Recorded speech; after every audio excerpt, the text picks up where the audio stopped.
Medium wave 546.45 metre यानी 549 kilohertz और FM 100.5 megahertz पर आकाशवाणी का ये रांची केंद्र है। आइए सुनिए बहनों का कार्यक्रम गृह लक्ष्मी।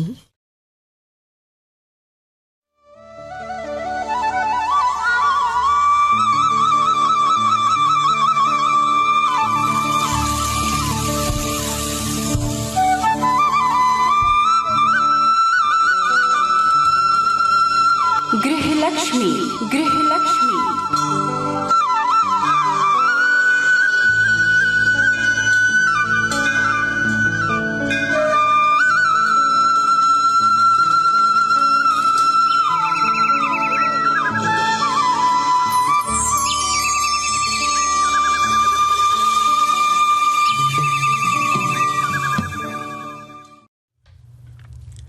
गृहलक्ष्मी सुनने वाली हमारी सभी श्रोता बहनों को निधि का प्यार भरा नमस्कार।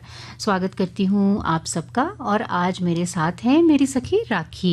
बहनों, मेरा भी नमस्कार स्वीकार कीजिए। बहुत बहुत स्वागत करते हैं हम आप सबका हमारे अपने कार्यक्रम में। और मैं आशा करती हूँ कि आप सब स्वस्थ होंगी, प्रसन्न होंगी और अपने परिवार के साथ साथ अपनी देखभाल भी भली भांति कर रही होंगी। और अब हम अपने कार्यक्रम को आगे बढ़ाते हुए प्रस्तुत कर रहे हैं भेंट वार्ता।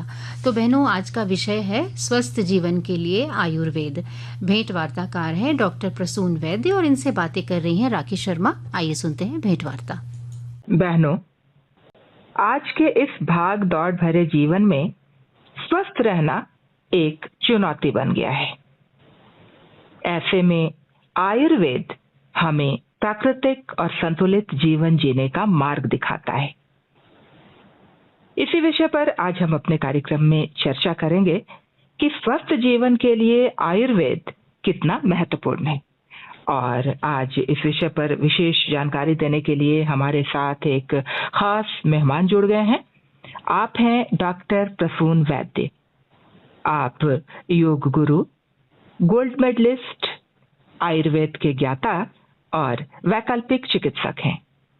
साथ ही योगाभ्यासी फेडरेशन ऑफ इंडिया के ब्रांड एम्बेसडर भी हैं। प्रसून वैद्य जी, बहुत बहुत स्वागत है आपका हमारे कार्यक्रम में। नमस्कार जी। नमस्कार। तो सबसे पहला हमारा प्रश्न यही होगा कि आयुर्वेद के अनुसार अच्छे स्वास्थ्य की पहचान क्या है? आयुर्वेद के प्रमुख ग्रंथ हैं चरक संहिता, सुश्रुत संहिता, भाव प्रकाश इत्यादि। उसमें से सुश्रुत संहिता के सूत्र स्थान में 15वें अध्याय का श्लोक है जो स्वास्थ्य की बहुत अच्छी व्याख्या करता है, जिसे आधुनिक स्वास्थ्य विज्ञान भी लगभग स्वीकार करता है।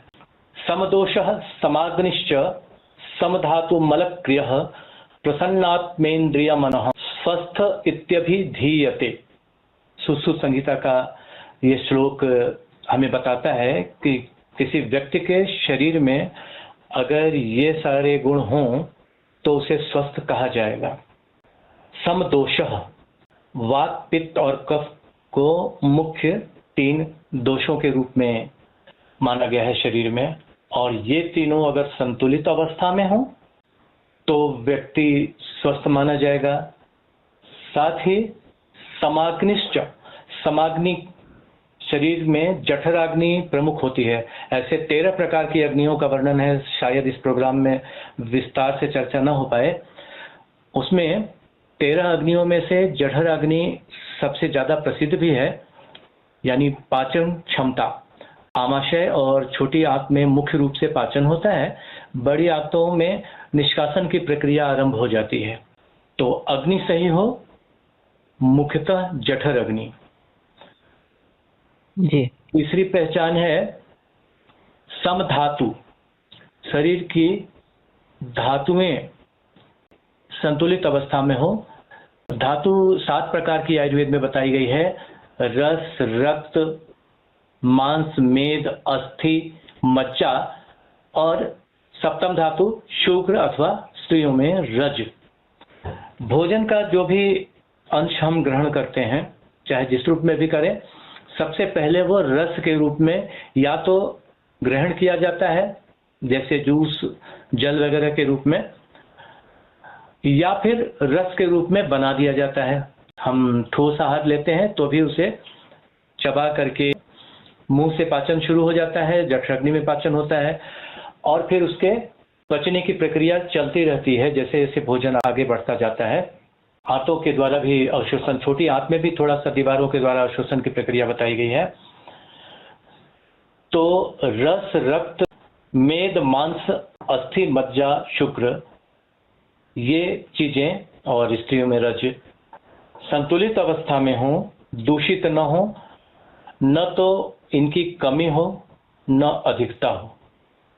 एक श्लोक और है जिसमें बताया गया है, हीन योग, अति योग और मिथ्या योग तीनों से बच करके संतुलित रूप से जीवन जीना स्वस्थ रहने का सूत्र है। जी, आजकल लोग बहुत व्यस्त रहते हैं, तो हम आपसे ये जानना चाहेंगे कि हमारी दिनचर्या में कौन सी वो सरल आदतें हैं जिन्हें शामिल करके हम स्वस्थ रह सकते हैं। छोटी छोटी आदतों को शामिल कर सकते हैं हम। एक सर्वमान्य सूत्र भारत के लिए है और वैश्विक स्तर पे थोड़ा सा बदलाव वहां की भौगोलिक स्थिति के अनुसार उसमें हो सकता है। ब्रह्म मुहूर्त में जागरण अर्थात सूर्योदय के पूर्व उठ जाना है। उषापान, पानी पीने को बहुत अच्छा अभ्यास बोला गया है। सुबह सुबह खाली पेट का पानी और परिस्थितियों के अनुसार संभव हो तो गुनगुना पानी पीना स्वास्थ्य के लिए लाभकारी माना जाता है। दैनिक क्रियाओं से निवृत्त होने के बाद अथवा उसके पहले भी नस्य और तेल मालिश, इसे अभ्यंग मालिश भी कहते हैं, यदि संभव हो तो छोटे रूप में ही सही अभ्यास में इस आदत को शामिल किया जाना चाहिए। नस्य का तात्पर्य नाकों में तेल अथवा घी की बूंद डालना, कुछ बूंदें।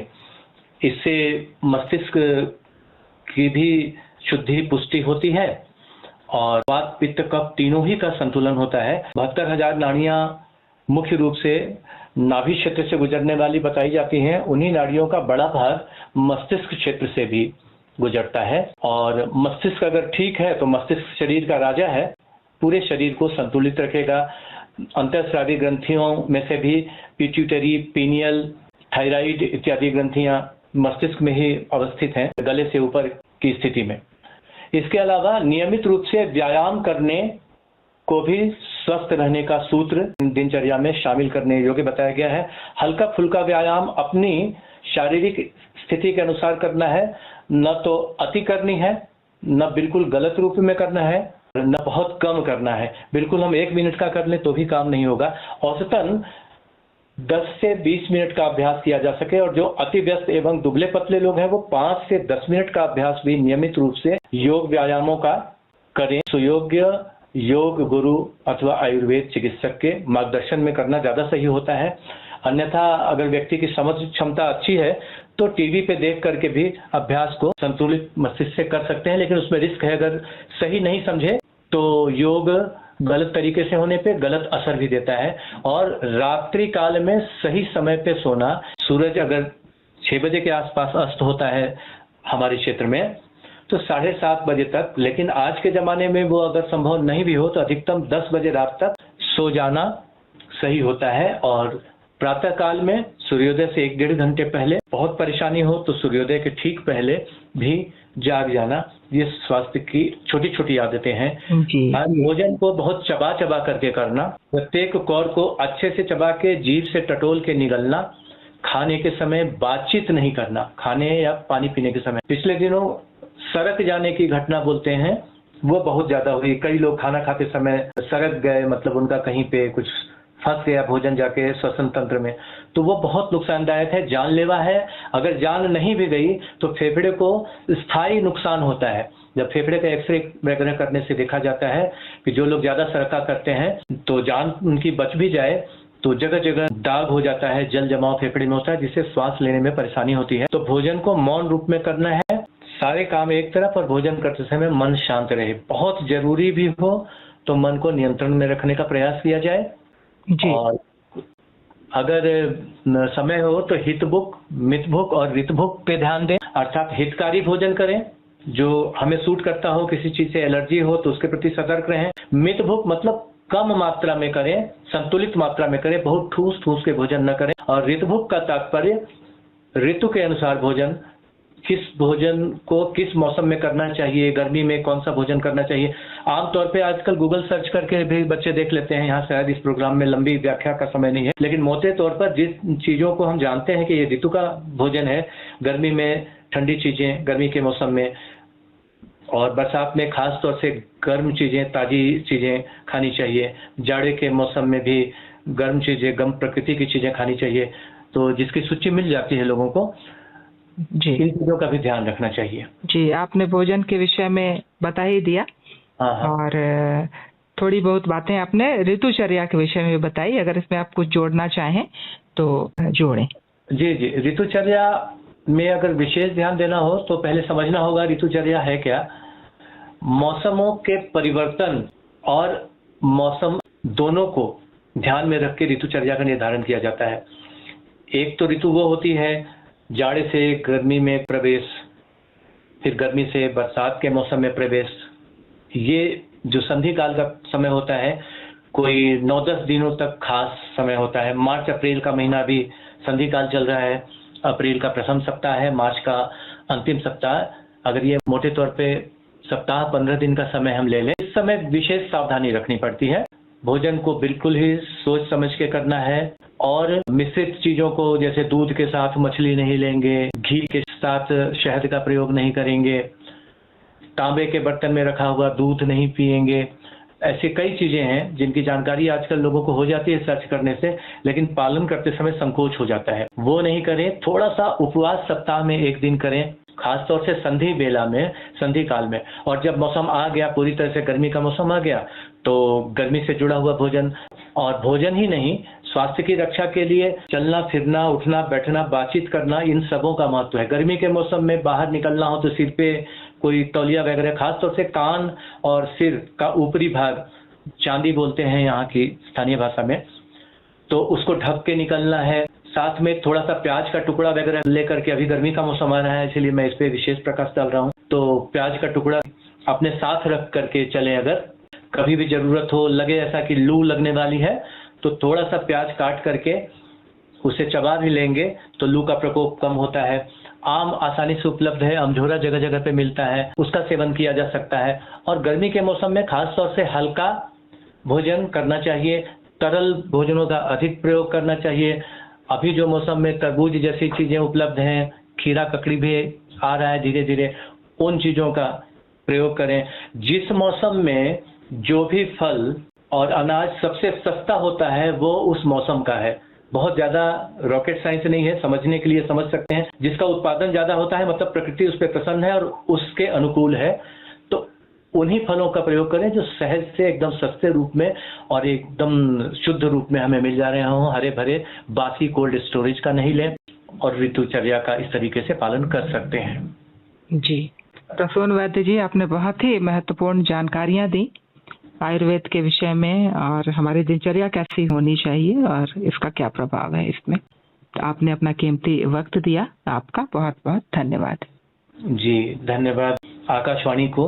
बहनों, अभी आप सुन रही थी भेंटवार्ता स्वस्थ जीवन के लिए आयुर्वेद। भेंटवार्ताकार थे डॉक्टर प्रसून वैद्य और भेंटकर्ता थी राखी शर्मा। चलते चलते बहनों को बता दें कि कार्यक्रम की प्रस्तुति थी नूतन प्रसाद की, और बहनों इसी के साथ अपनी सखी राखी और निधि को दें विदा। नमस्कार।